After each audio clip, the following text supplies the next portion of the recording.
Eu vou começar o vídeo de hoje dando destaque para essa capa da revista Veja que fala O Velório da Terceira Via. Quando saiu essa capa, era porque o Ratinho Júnior tinha desistido de ser candidato. E aí, agora nós temos a desistência do Eduardo Leite. E sobrou o Ronaldo Caiado. O Ratinho Júnior era mais centro. O João Leite não, o Eduardo Leite é esquerda, né? A gente entende que é esquerda. E nem eu não. A imprensa entende que é um candidato de esquerda. Tanto que quando o partido do PSD, do Gilberto Kassab, decidiu que ia ser o Ratinho, né, que foi a contragosto do Eduardo Leite, né, o Eduardo Leite soltou o balde, chutou o balde, falou, olha, isso aí foi uma sacanagem, eu não quero ir para papai e tal. Por quê? Porque o Ratinho Júnior, o Caiado, é direita. O Caiado está mais à direita do que o Flávio Bolsonaro. E aí você pensa, o Kassab reúne o Caiado, o Ratinho e o João Leite. E o Eduardo Leite. João Leite é o goleiro, ex-goleiro do Atlético. Reúne esses três, que é um balaio de gato. Por quê? Porque você nunca vai conseguir colocar o Eduardo Leite pedindo voto para o Caiado. Então, que articulação é essa do Kassab que não tem lógica? E outra coisa, o Kassab não é base de apoio do Lula. É uma das bases mais fortes do Lula. Então, para que ele vai lançar um candidato que é direita, que é mais à direita do que o Flávio Bolsonaro? Outra coisa, o Kassab está querendo lançar o Ronaldo Caiado, mas quer liberar o seu partido, principalmente no Nordeste e outros estados, para apoiar o candidato, para apoiar o Lula. Então, essa jogada da terceira via que o Ronaldo Caiado, que o Gilberto Kassab está querendo lançar, né, é uma, como diz assim, é uma armação, no meu modo de entender. Aí você fala, mas o Ronaldo Caiado não é um bom candidato? O Ronaldo Caiado é um cara experimentado, é um cara de direita, né, do movimento rural, é um dos antigos aí que bateu sempre de frente com o PT, né, bateu mais de frente com o PT do que o próprio Bolsonaro, na época que eles eram parlamentares, entendeu? Então, não tem sentido o Caiado falar, o Gilberto Kassab lançar a candidatura do Caiado e dizer, olha, nosso candidato é o Caiado e o PSD vai fechar com o Caiado no Brasil inteiro. Não vai. Ele vai usar o Caiado para poder tirar voto do Flávio Bolsonaro no primeiro turno. Por que você fala isso, João? Porque, olha, tem uma jogada que a imprensa faz, que eu quero até fazer uma denúncia aqui, que é isso aqui, ó. Presta atenção. Deixa eu colocar aqui para vocês. Essa aqui, ó. Isso aqui é do Valor Econômico, isso aí do dia 23 de março agora. Aí é assim, campanha tem batalha de rejeições entre Lula e Flávio. Aí coloca lá, parcelas do eleitor e tal. Mas, na verdade, quando você tem uma polarização, a rejeição não é uma coisa que você deve interpretar como certo. Entendeu? Quando você fala de polarização, vou colocar aqui, ó, a imagem a foto dos percentuais aqui. Você está falando, é como se você estivesse pegando uma fotografia como diz assim, você tem o negativo e você tem a foto, né? Você vai revelar o negativo. Então, a rejeição e a aprovação é a mesma coisa, entende? Eu vou explicar isso para vocês, olha aqui. Você tem aqui, ó, pesquisa mostram rejeição a líderes. Eleitores que não votariam no candidato à presidência, percentual, né? Agora em março, agora dia 23 de março foi publicada essa pesquisa, tá certo? A rejeição do Lula é 56% no Genial Quest, né?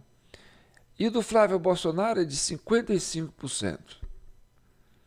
Aí já tem um Datafolha, né, que fala a rejeição do Lula é 46% e a de Flávio Bolsonaro é 45%.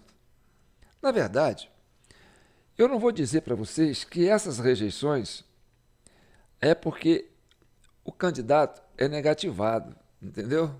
Eu vou diminuir aqui para me participar desse debate com vocês aqui. Espera aí. Não quer dizer que o candidato é negativado. Por quê? Porque quando você vai fazer uma pesquisa no campo polarizado, né, você vai esbarrar em quem? Você vai esbarrar em dois tipos de eleitor. O eleitor do Lula e o eleitor do Flávio. Está polarizado, entendeu? É pau a pau, vamos supor. Se você chega e pergunta, em qual que você não votaria de jeito nenhum? Aí o cara fala, eu não voto no Lula de jeito nenhum. Você está esbarrando em quem? No eleitor do Flávio. Se você chega no outro eleitor e fala assim, e aí, você vota em quem? No Lula ou no Flávio? Você vota no Flávio? Não voto no Flávio de jeito nenhum. Você não está esbarrando na rejeição do Flávio, você está esbarrando no eleitor do Lula. Então, a pesquisa de rejeição ela é mal interpretada do ponto de vista estratégico de marketing para nós aqui, que quer que você se convença de que a disputa está pau a pau. Né? Você vai perguntar para o Bolsonaro, para o eleitor do Flávio, por que você não gosta do Lula? Ele vai apontar os defeitos do Lula. Se você perguntar para o eleitor do Lula por que ele não gosta do Flávio, ele vai apontar os defeitos do Flávio. É lógico. Então, a rejeição é o inverso da aprovação quando você fala, esbarrei no contrário. Então, quando você tem a rejeição do Lula maior do que a rejeição do Flávio, é sinal que você esbarrou em mais eleitor do Flávio do que em eleitor do Lula. Isso significa o quê? Que o Flávio tem mais voto do que o Lula. Entendeu? Essa é uma lógica que a gente tem que entender. Então, volta para mim aqui. Deixa eu pegar aqui, cadê minha setinha? Vamos ficar só nós aqui. Vamos falar sobre essa questão da terceira via. Eu falei aí há muito tempo atrás que não tem centrão. O centrão vai ser isso aqui, ó, coisa de 5% vai dividir o eleitorado ali. Você tem outros aí querendo lançar. Tem um rapazinho aí que é do IBL, que é um cara aí meio porra louca, que vai querer bater no Flávio até, mas esse não tira voto do Flávio, esse vai tirar voto do Lula. Mas presta atenção, você acha que o Kassab fala assim, eu vou lançar o Caiado, entendeu? Porque o Caiado vai tirar voto do Lula. Não. O Caiado não tira nem meio voto do Lula. Ele está lançando o Caiado, o Kassab faz questão de... vai estar articulando para lançar o Caiado para tirar voto do Flávio. Porque é o seguinte, aonde pro Caiado se viabilizar para chegar pelo menos a 2 dígitos, entendeu? Vamos supor que ele chega a 10%. Ele vai ter que crescer aonde? Vai ter que empurrar o eleitor do Flávio. Agora, para ele crescer no eleitorado do Flávio, ele vai ter que ocupar o quê? O mesmo espaço que o Flávio está. E para isso ele tem que fazer o quê? Ele tem que criticar o Lula. Porque se ele criticar o Lula, ele vai cair no agrado do Flávio. Entendeu? Ou do eleitor do Flávio. Né? Não, está criticando o Lula, então tá fazendo o que a gente quer. Porque o cara que está votando no Flávio Bolsonaro, ele está convicto. Ele fala, não, eu sei que nós estamos aqui numa guerra política, né? É a gente contra o sistema e papapá e tal. Tem que derrotar o Lula, já está indo para a 6ª eleição e tal. Então, é uma questão de vida ou morte para essa turma. Né? Temos que derrotar o Lula. Então, eles não querem saber. Tem mais um candidato batendo no Lula? Ótimo. Você vai votar nele? Não. Por quê? Porque eu quero votar no Flávio, porque o Flávio é o único que vai conseguir bater de frente com esse sistema. Aí você vai, por eleitor do Lula, fala assim, ah, mas tem um cara batendo no Flávio. Tô gostando, tá batendo no Flávio, esses caras aí, esses patriotas, será o quê? Você vai votar nesse cara? Não, vou votar no Lula. Ele tá batendo no Flávio porque é bom pra gente, porque vai dar voto, vai ser bom pro Lula. Então, essa terceira via nasceu morta, entendeu? É polarização e vai ser assim até o final. Agora, por que o Kassab tem essa pretensão de lançar, né, o Caiado, fazendo essa pressão para cima do Caiado? Porque, olha, tá pau a pau, você viu aí, né? Tá pau a pau com o Flávio na frente. Agora é o seguinte, se no primeiro turno o Caiado conseguir tirar 5% do eleitor do Flávio, evita que o Flávio ganhe no primeiro turno. E aí o Lula passa para o segundo turno. Então, o Caiado vai fazer assim, vou bater no Lula, viu, gente? Vou bater no Lula. Aí a turma da direita fala, bacana, vai lá bater no Lula e tal. Mas aí ele vai ter que falar assim, olha, mas eu sou melhor que o Flávio, já fui governador, entendeu? Ele vai ter que bater no Flávio também, porque ele tem que, para ele crescer no campo da direita, ele tem que tentar bater no Flávio. E se ele bater no Flávio, entendeu? E depois ir para o segundo turno, quer dizer, ir apoiar o Flávio no segundo turno, não vai ser bem aceito. Então, se o Caiado for inteligente, ele não sai candidato a presidente, ele sai candidato para o Senado, porque é uma eleição ganha para ele no Senado.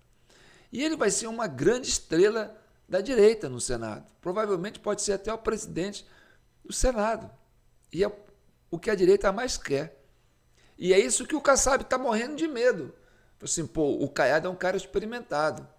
É um cara assim, né, ele é autoral, ele é ele mesmo, entendeu? Ele não é cópia de ninguém. E ele é direitão. Então, ele vai para o Congresso e aí, né, o eleitor do Flávio fala assim, não, esse é o nosso líder lá no Congresso.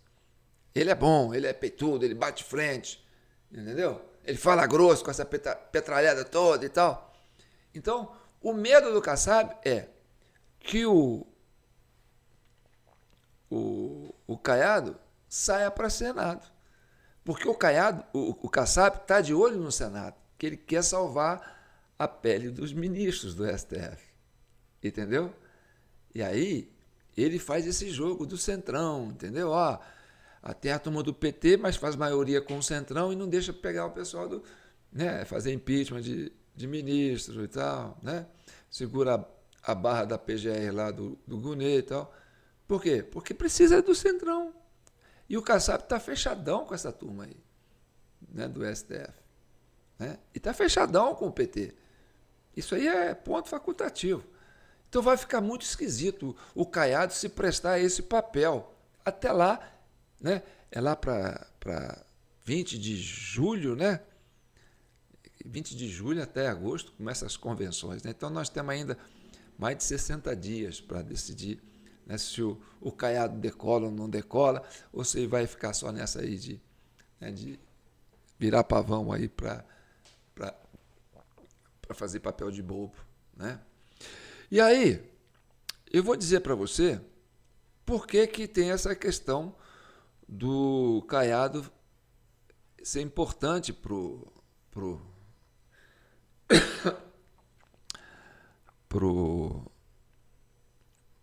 Gilberto Kassab. Porque na última eleição nós tivemos aquele problema, entendeu? Que nós já falamos aqui e tal, né? 2022, aquela coisa toda. A inconsistência das urnas, aquela coisa de 4 milhões de votos depois do horário das 17 horas e tal. O Kassab foi o cara que mais fez prefeitura. O cara, ele está nadando de braçada com essa urna eletrônica. Entendeu? É o partido que mais cresceu e tal, pai, e tal. Então, em 2021, julho, e junho de 2021, né, o Kassab começou a fazer uma campanha para derrubar o voto impresso. Ele começou a articular isso lá dentro do Congresso, né, e ele fez uma pressão enorme em cima da turma lá. Ele chegou a reunir 11 líderes partidários e procurar, na época, eu acho que era o Barroso, né, porque tinha sido aprovado, né, lá no Congresso o voto impresso para as eleições de 2022.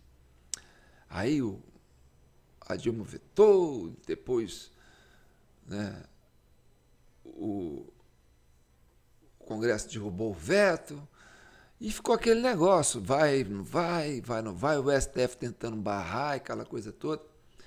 E aí, em 2021, né, em junho e julho de 2021, depois que o Biden começou a tomar conta do governo lá dos Estados Unidos e interferir aqui no processo político do Brasil, né, o Kassab reuniu esse pessoal todo e foi para cima do TSE para falar, não, a gente não quer voto impresso.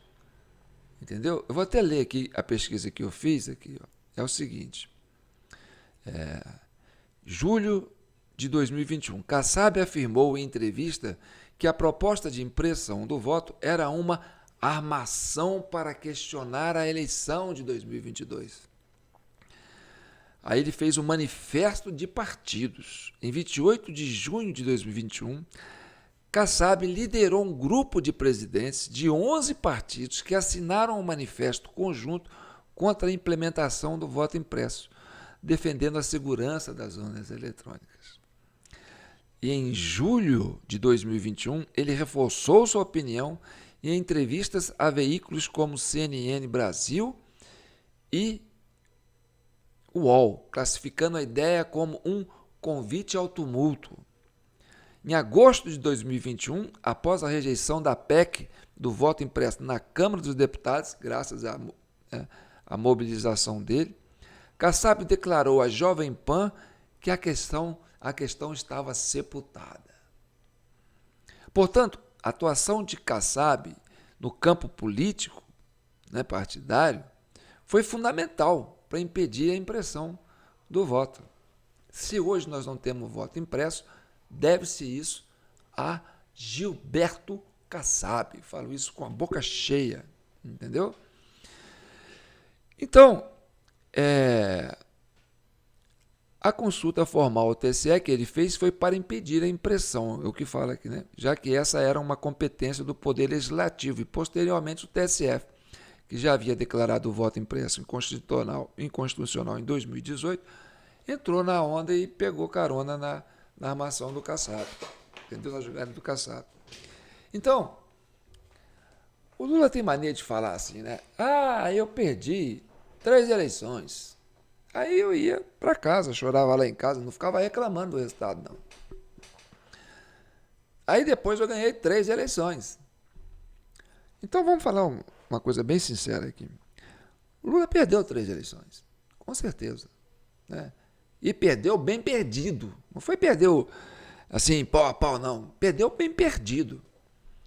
Para o Fernando Henrique, ele perdeu uma diferença 70-20, 70-30, entendeu? E tudo no primeiro turno, não teve nem segundo turno, entendeu? Com o Lula com o Fernando Collor, né? Foi aquela coisa, né? Chegou para o segundo turno e tal, foi aquele negócio todo, perdeu também. Mas tudo vota ali, ó, no papelzinho. É o preto no branco. Então o Lula perdeu 1, perdeu 2, perdeu 3 e perderia mais 3 se fosse o voto preto no branco. Entendeu? Aí surgiu a urna eletrônica e aí ele não perdeu mais. Nem ele, nem a Dilma. E agora ele com o Alckmin, né? Que era o Alckmin que disputava contra ele na época. Que resolveu falar, não, vamos junto agora no mesmo esquema.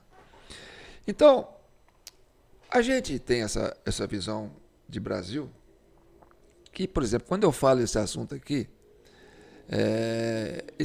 esse vídeo não bomba. Você vai ver que esse vídeo não bomba. Você vai voltar aqui daqui uma semana, esse vídeo só tem essa visualização. Porque esse é um assunto proibido. Ah, você está falando de uma coisa que é proibido. É proibido. Aqui no Brasil, é proibido tocar nesse assunto. E se você tocar nesse assunto na rede social, né, o seu canal fica restritivo, entendeu? A sua visualização cai, o número de inscritos cai, entendeu? A renda do seu canal cai e você vai perdendo, entendeu? Fôlego para ficar fazendo vídeo na rede social. E aí, tem essa discussão que agora lá nos Estados Unidos fizeram um relatório lá, né? O Congresso lá fez um relatório sobre o Brasil. E nesse relatório, o nome do Alexandre de Moraes aparece mais de 300 vezes. E tudo relacionado à questão de censura. E eles estão ainda firmes que o Alexandre de Moraes tem instrumento para censurar as eleições desse ano aqui. E vai continuar tendo. Por exemplo, quando o Fachin, o Edson Fachin, começa a fazer aquele discurso austero, né, de código de ética, e aí ele deu uma ideia assim, não, a gente tem que fechar esse inquérito das fake news, criado em 2019, entendeu? Já está na hora de fechar os inquéritos das fake news, porque ficou desmoralizante para o STF. Porque quando começou o inquérito das fake news, foi por causa daquela matéria que saiu na Cruzoé, né, que dizia o amigo do meu pai, que era uma referência ao ministro Dias Toffoli, que tinha esse codinome para receber verbas da Odebrecht, uma coisa assim. E aí tinham que censurar essa revista. Na época foi um bafafá danado. Criou esse inquérito para isso. A primeira ideia era essa. Por quê? Porque estavam atacando um ministro da Suprema Corte. E aí não pode atacar o ministro da Suprema Corte. Aí caiu no inquérito. A revista foi lá, foi censurada e tal. Aí veio uma pressão muito grande. A matéria realmente não era mentira. Estava lá o nome deles, era dados oficiais. Depois de muito tempo liberou a revista. Mas o inquérito ficou. E esse inquérito serviu para quê? Não para proteger o STF e os ministros. Foi para proteger a questão do voto, entendeu? Para censurar a política no Brasil. Então, o inquérito das fake news veio arrastando há 7 anos. Para quê? Para fazer a censura, para tirar o debate político para que o PT continue ganhando. Essa é a leitura que os americanos têm. Entendeu? E aí, tem um grupo lá de ministros do STF que está falando assim, o Fachin está bancando bobo, o Fachin está falando besteira, o Fachin está se desmoralizando. Ele quer que encerre o inquérito das fake news. Justamente agora, em ano eleitoral, se o inquérito foi criado para isso, né, para criar censura durante o processo eleitoral, e ele quer que feche agora. Ah, mas é porque está atacando o ministro. Atacando o ministro, está atacando há muito tempo. Você vê aí o Dias Toffoli apanhando, mas apanhando mesmo, feio. O Alexandre de Moraes apanhando feio. Quem são esses dois? Os dois que criaram o inquérito das fake news. E aí você vê, o Dias Toffoli está sendo acusado de mentiroso todos os dias em vários veículos de comunicação. E por que o nome dele não está no inquérito das fake news? O Alexandre de Moraes é a mesma coisa, né? Questão do Banco Master, aquele contrato, não voou no avião do Vorcaro, não voou e tal. Tem um telefone lá, o Vorcaro ligou para ele, né? No dia que estava sendo preso. Não, o telefone não é meu. Então, se for para inquérito, se for para falar de mentira, o inquérito da fake news está desmoralizado, porque o Alexandre de Moraes e Dias Toffoli, os criadores do inquérito, deveriam estar nele agora. Então não é para isso que o inquérito serve. O inquérito é uma ferramenta permanente de controle social, de censura, para evitar que a oposição consiga fazer maioria no processo eleitoral. Entendeu? Então, esse debate é o que está colocado. E esse é o vídeo 933 da CCI, Comissão Cidadã de Inquérito, criada para chegar à verdade e pacificar a nação brasileira. Inscreva-se nesse canal, porque quando a gente fala disso, meu amigo, tem censura, sim. Pode ter certeza que o nosso canal está sendo colocado lá embaixo. Eu estou indo para o sacrifício, por quê? Porque eu estou falando de uma coisa que não pode falar, que é proibido. Entendeu? Porque nós estamos nesse sistema. E aí, ó, o Kassab fazendo esse jogo todo, para quê? Para julgar o Caiado para poder ter segundo turno. Senão, nem segundo turno vai ter. E aí, como tem uma conjuntura política externa mais favorável para o campo da direita hoje, né, porque o governo americano é simpático, a candidatura do Flávio, né, não era igual o Biden, que veio aqui, interferiu, né, e botou aquela Alzaide aí, né, para bancar uma milícia digital aí para atacar o pessoal da direita e colocar pressão em cima das big techs para tirar os perfis e os canais e o debate da direita do assunto. Então, foram derrubando canais. Quer dizer, não teve essa liberdade que você achava que tinha. Não teve. E a ideia é continuar não tendo. Entendeu? Porque mais do que nunca agora é uma questão de sobrevivência para muitos desses ministros. E o Kassab é peça importante nesse processo. Então, continue acompanhando. Volte aqui nesse vídeo mais tarde. Assista agora, assista amanhã, assista depois. Você vai ver se esse vídeo vai bombar ou não. Tá certo? E isso é um termômetro que você vai ter. Olha só, o João estava certo. Seguraram o vídeo do cara. Né? Ele não conseguiu fazer com que esse vídeo tivesse boa visualização. Então tá bom. E para isso eu conto com vocês aí no nosso Pix, jpnoticias@gmail.com. Se a ideia é desidratar o nosso canal, nossos membros é a nossa esperança de continuar alimentando essa força que a gente tem aqui da TV Del Rey, usando esse canal como instrumento de buscar a verdade e falando daquilo que é fundamental, entendeu? Porque esse burburilho aí de internet, essa coisa toda de escândalo, o PT se alimenta de escândalo. O escândalo, a corrupção, né? Isso fortalece o PT. Ah, mas não. Quanto mais corrupção entra na mídia, mais fortalece o PT. Se você fizer uma estatística, você vai ver. Quando o Lula ganhou a primeira eleição, eles ganharam com combate à corrupção, né? Assim, o PSDB, o Fernando Henrique, tinha muita corrupção no governo Fernando Henrique. Então nós vamos acabar com a corrupção. Foi o discurso ético da época, eu lembro disso, eu era mais jovem.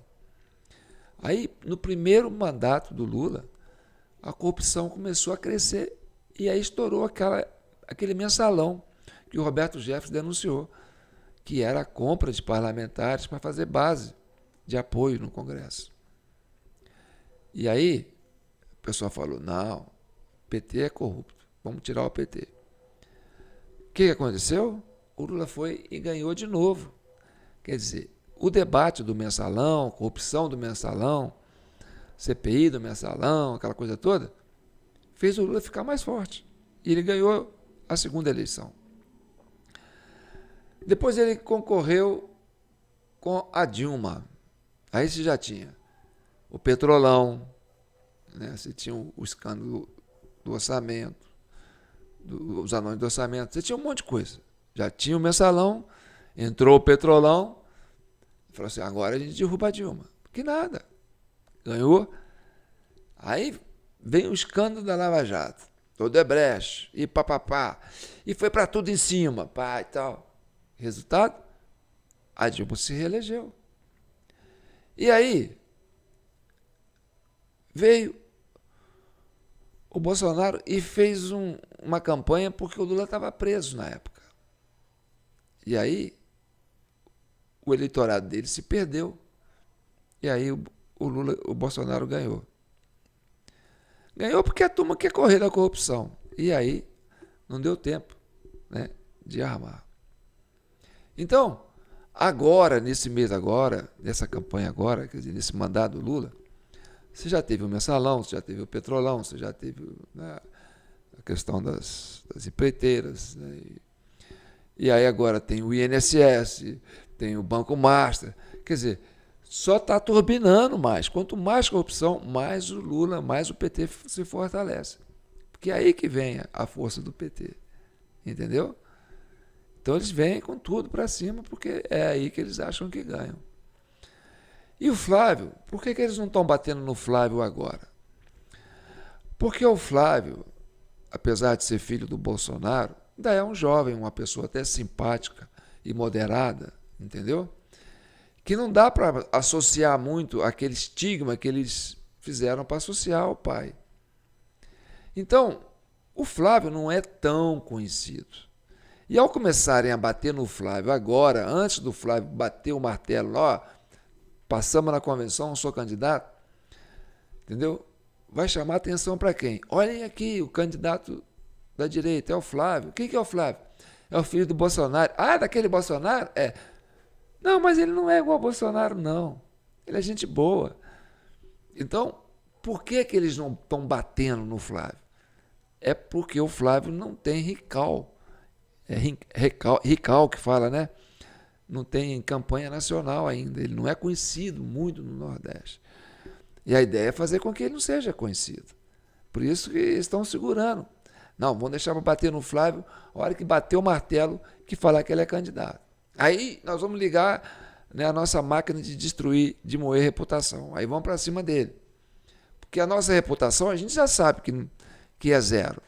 E quem vota na gente é porque não está nem aí para a nossa reputação. É um eleitorado que quer a gente, que acha que é assim que governa. Entendeu? Você pode falar, denunciar de corrupto, não. É a turma está lá com eles. É a turma do PT, essa turma aí, né? São os, né, como diz aquela turma lá do Irã, né? Os xiitas mesmo, é a turma que não abre mão, não. Pode pintar de capeta. Não, eu estou com ele. Entendeu? E aí eles têm que fazer o quê? Aí eles vão começar a bater no Flávio, vão tentar inventar de tudo. Uma coisa pequenininha assim, eles vão fazer um monstro. Ah, um negócio pequenininho. Ah, eles vão crescer. Ah, que absurdo, olha que legal, não sei, bababá e tal. É assim que eles fazem. Entendeu? Eles põem paixão na palavra para poder dar ênfase, para crescer, aquela coisa toda, né? E aí a turma tá. E a turma que falta no Flávio já é uma turma que está carejada também. Né? Tem uma turma ali que não vira de jeito nenhum, que já sabe que já está cascudo, sabe que, né, vai apanhar mesmo, e que eles vão vir para bater mesmo, e que eles vão com o Flávio até o fim. Entendeu? Então é isso aí. Agora eu vou ficar esperando o seu comentário e uma boa Semana Santa para vocês, tá? Vamos rezar, porque amanhã é sexta-feira da Paixão. Você que acredita muito em Deus, né? A ressurreição vai vir na Páscoa e a esperança renasce e a gente vai estar aqui de novo, vivo e com vontade de fazer muito por você, por nós, pela nossa família e por esse Brasilzão. Então não esqueça que nós já estamos no dia 2 de abril, tá certo? E qualquer ajudinha que vocês entrar aqui vai dar uma força para a gente pagar a conta, porque esse canal está sendo, sabe, sacaneado, porque nós estamos falando de assunto proibido. Tá bom? Um abraço, fique com Deus.